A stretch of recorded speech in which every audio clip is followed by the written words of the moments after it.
Hey everyone, I hope this finds you doing well and enjoying North Myrtle Beach. I truly wish that I could be with you. I can say that I'm by water, but Cleveland and Lake Erie hardly compare to the ocean.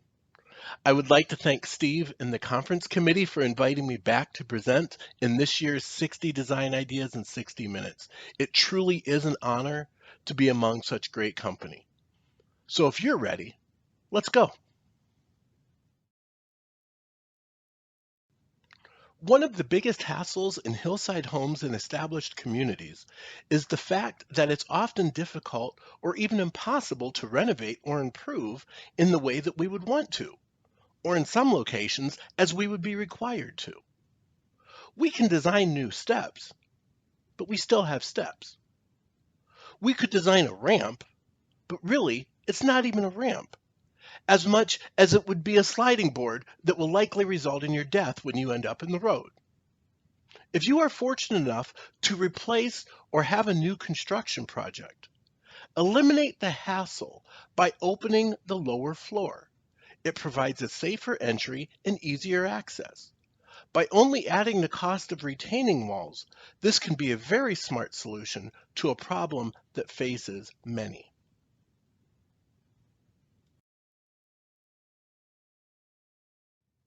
In nearly every city or township, you will see a subdivision or neighborhood in which every house looks nearly the same. This was a big deal back in the 70s, the 80s, and the early 90s. While this concept proved successful for many communities, it has left the current owners with a choice. When the roof gets old, the windows are bad, and the siding is just, well, ugly. The choice is to simply replace or be different than the rest of the neighborhood. Different was the choice of this owner. While only adding a mere 160 square feet in a total transformation of the backyard, the goal of different was achieved in dramatic form, proving that renovations do not have to be big to be different.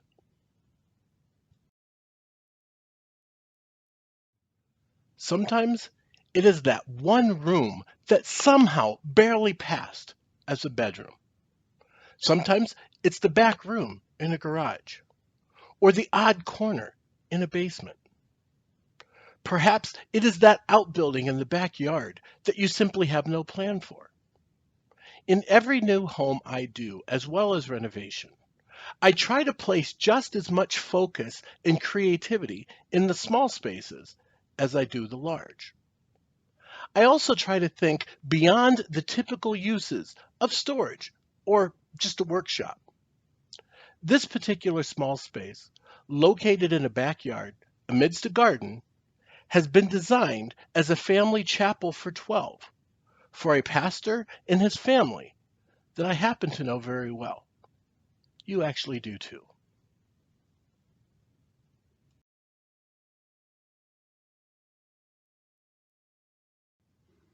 Arches are not just for that burger place. While a lot of contemporary design focuses on bold straight lines, which by the way I do love, I also believe there is still a place for arches. For centuries, arches were a commanding feature in architecture, and in many areas have all but disappeared from residential design. If the style fits, I believe arches still create a focal point and a driving force in residential design, whether they're being used as a portico, used to highlight an entry, or to simply remind us of an era that is perhaps slipping away. Arches still have their place.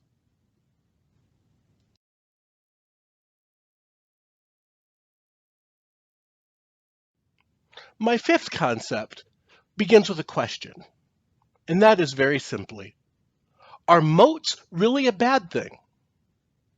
I think most of us can agree that every single residential design can be improved with a moat.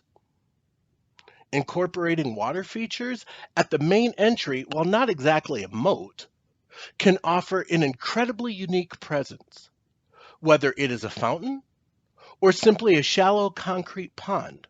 Water features add endless possibilities in regard to reflections, lighting, and a sense of grandeur that would otherwise not be achieved through a simple concrete sidewalk, grass, or other plantings. And in regard to the drawbridge, well, perhaps we'll see that in the next project.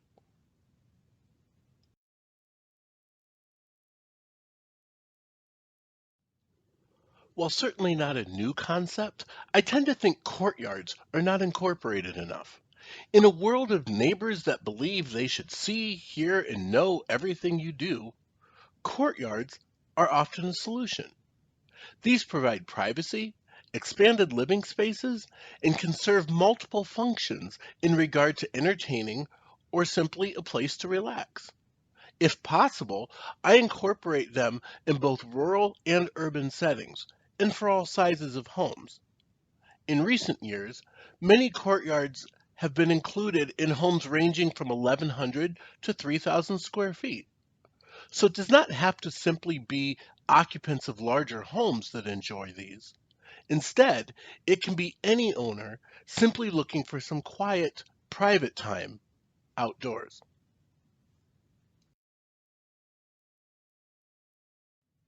Quite often we focus on building features to determine the look of the home, the doors, the windows, the tiles, and so on. When the situation allows, I try to allow nature to determine the look of the home.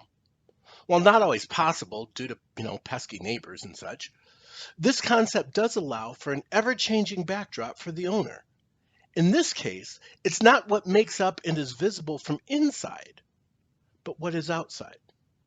For the right owner, the biggest advantage of this is that every day is different, and using natural elements allows the owner to transform an interior space with minimal effort. The owner of this home said to me after about a year, "It's great. What we see in January is so much different than what we see in June.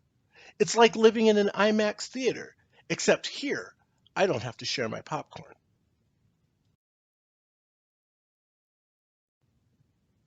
While drawbridges are not part of a typical home, see, I told you we'd come back to this, bridges themselves can be. With all of the advances in just the last 20 years in structural components, such as LVLs, floor trusses, and the like, the idea of interior bridges is an easier concept than it once was. To be able to connect spaces with something other than just a hallway allows endless possibilities.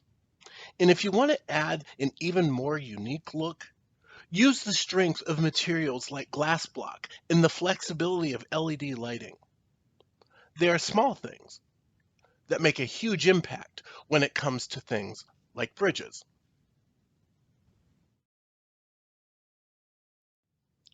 If you have heard me present in the past, you know that I take great pride in designing smaller, truly affordable homes. These homes often range between a 600 and 1,000 square foot footprint and take advantage of the very latest in architectural advances and are ultimately owner friendly. This home, at its widest point, is a mere 16 feet, while boasting soaring ceilings that take advantage of the sun and the views, an open plan, and a master suite that rivals any top resort, and even a loft with a library ladder, maximizing every square foot of living space, proving that truly affordable housing, focused on the needs of the owner and not the profit line, built on a practical, efficient footprint, is not only possible, but can be done well.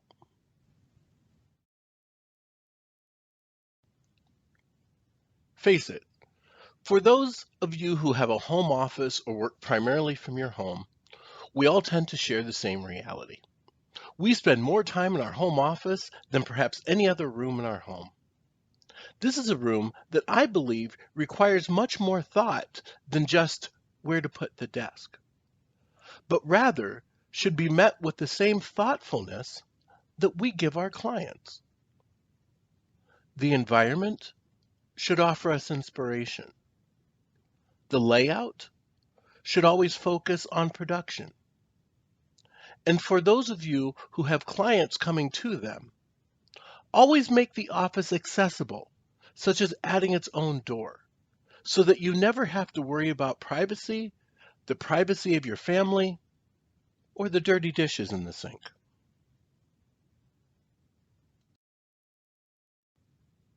There you go. My 10 ideas in 10 minutes. I hope you enjoyed it and perhaps can take something away from it. Have a great rest of the conference in North Myrtle Beach, and I will see you in San Antonio this summer. Be well.